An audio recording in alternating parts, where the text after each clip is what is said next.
कमी टाइममध्ये जास्त अभ्यास कसा करायचा। प्रत्येक एक्झामच्या वेळी मी हे यूट्यूबला सर्च करायचे आणि मीच नाही तुम्ही पण हेच करता माहितीये मला। आपलं कसं असतं माहितीये का, आपण वर्षभर निवांत राहतो, फ्रेंड सोबत बोलणं फिरणं मूवीला जायचे पार्टीला जायचे सुरूच असतं, बरोबर ना। मी पण असंच करायचे आणि मग जेव्हा एक्झाम जवळ येते तेव्हा मात्र टेन्शन येतं।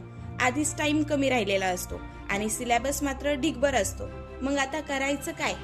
मी आहे ना, फक्त हा व्हिडिओ शेवटपर्यंत बघा, कारण आज मी तुम्हाला 5 स्टडी रूल्स सांगणार आहे, जे रूल्स फॉलो करून मी आमच्या वर्गातली टॉपर बनले। अँड ट्रस्ट मी, जर तुम्ही हे रूल फॉलो केले तर 12-12 तास अभ्यास करणाऱ्यांना सुद्धा तुम्ही मागे टाकाल।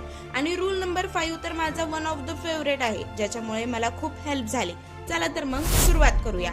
रूल नंबर 1, एकाच वेळी 6-7 तास कंटिन्यू अभ्यासाला बसणं सोडून द्या। झालं काय माहितीये का, माझी सायन्सची टेस्ट होती, म्हणून मग मी कंटिन्यू 6 तास अभ्यास करायचं ठरवलं। खरं तर मी तासाभरातच बोर झाले, पण बळच घड्याळाकडे बघत बघत 6 तास अभ्यास केला आणि जेव्हा टेस्टला गेले तर मला काहीच आठवेना आणि त्या टेस्टमध्ये लिटरली मला फक्त 20 पैकी 8 मार्क मिळाले।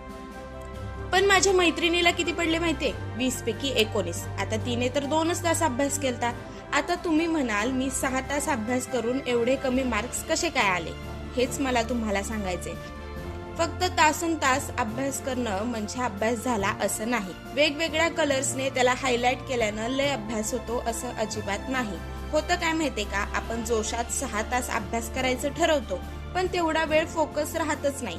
मग कधी 6 तास होतील याच्याकडेच आपलं लक्ष लागतं आणि बळच अभ्यास केल्यावर तो लक्षात सुद्धा राहत नाही। मग करायचं काय तर 1 तास फोकसने अभ्यास करा, थोडा वेळ ब्रेक घ्या आणि परत पुन्हा अभ्यासाला सुरुवात करा। आता आपला दुसरा रूल आहे इम्पॉर्टंट क्वेश्चन आधी करणं। मी काय करायचे माहितीये का, अभ्यासाला बसले ना, अख्खा चॅप्टर सुरुवातीपासून करायचं आणि मग काय व्हायचं, त्या चॅप्टर मधले जे इम्पॉर्टंट क्वेश्चन आहेत ना ते राहूनच जायचे, बाकीचं करण्यातच माझा वेळ जायचा। त्यामुळे तुम्ही ही चूक करू नका। तुमच्याकडे कमी वेळ आहे तर मग तुम्ही जे महत्वाचं आहे ते आधी परफेक्ट करून घ्या। आता इम्पॉर्टंट काय आहे ते कसं कळणार, तर तुम्हाला गेल्या 5 वर्षाच्या प्रश्नपत्रिका बघायच्यात। आता जो क्वेश्चन जास्त वेळा आलाय तो आधी करून घ्या, यानंतर 1-2दा विचारलेले क्वेश्चन करा आणि मग तुमच्या टीचर्सने दिलेले इम्पॉर्टंट क्वेश्चन करा। याच्यामुळं कमी वेळात तुमचा जास्त अभ्यास होईल। आता ज्या गोष्टी पेपरला विचारल्याच जात नाहीत तिथं तुमचा टाइम वेस्ट होणार नाही आणि महत्वाचं म्हणजे इम्पॉर्टंट क्वेश्चनची सारखी रिव्हिजन करा। नवीन काही करण्या अगोदर पहिलं रिवाइज करा आणि हाच आपला तिसरा रूल आहे, तो म्हणजे रिव्हिजन करणं। तुम्ही फक्त वाचत राहिला आणि ते तुमच्या लक्षात राहील असं होत नाही। आपण पुढचं करत जातो आणि मागचं मात्र सपाट होत जातं। माझ्यावर पण असंच व्हायचं। मग मी रोज अभ्यासाला बसायच्या अगोदर सगळ्यात आधी पहिलं सगळं रिवाइज करते।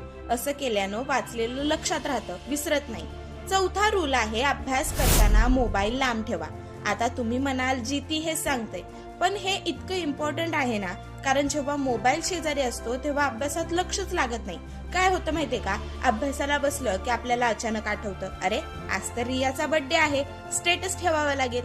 मग फोटो सिलेक्ट करण्यात, सॉन्ग सिलेक्ट करण्यात, कॅप्शन लिहिण्यात कसा टाइम जातो समजतच नाही आणि मग अभ्यास करायचा राहून जातो। याचा मेसेज आला, त्यांनी कॉल केला, यामुळे डिस्टर्ब होतं। म्हणून अभ्यास करताना मोबाईल लांब ठेवा।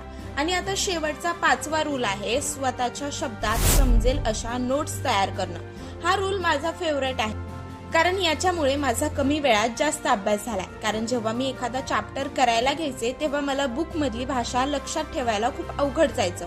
मग मी ते माझ्या शब्दात कन्वर्ट करायचे, शॉर्ट नोट्स तयार करायचे, फ्लो चार्ट बनवायचे, ज्याच्यामुळे मला ते लक्षात ठेवायला सोपं जायचं आणि कमी वेळात जास्त अभ्यास व्हायचा। हे तुम्ही पण करून बघा, तुम्हाला पण नक्की फायदा होईल। आणि हे 5 रूल्स नेहमी लक्षात ठेवा, याच्यामुळे तुम्हाला कमी वेळात जास्त अभ्यास करता येईल आणि तुम्ही तुमच्या वर्गातले टॉपर बनाल।